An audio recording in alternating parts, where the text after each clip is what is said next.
Фирма Агритоп представи разнообразна гама от ремаркета и цистерни на белгийския производител Джоскин на изложението Бата Агро 2013 в Стара Загора. Премиера на българския пазар направи мултифункционалното ремарке Джоскин Дракър. Представяме ремаркетата Дракър. Това са мултифункционални ремаркета. Освен за зърнопроизводителите, машините са подходящи за транспортиране на силаж и торба в животновъдните стопанства за земна маса, пясък и камъни. Това е много важно предимство. Друго предимство на ремаркетата Дракър е тяхната стабилност. Разтоварването става без повдигане и накланяне на товара. В зависимост от нуждите на стопанството, ремаркетата са с капацитет от 31 до 60 кубически метра.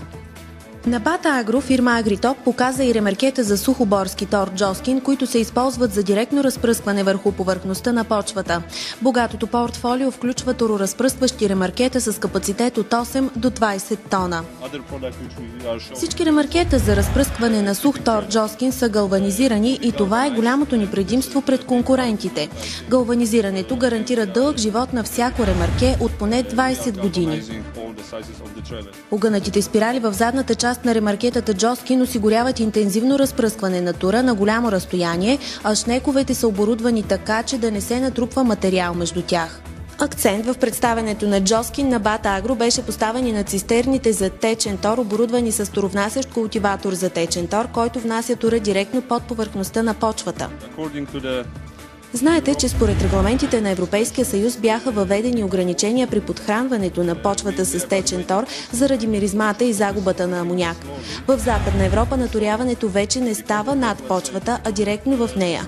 Ето защо ние от Джоскин предлагаме решение чрез тези инжектори.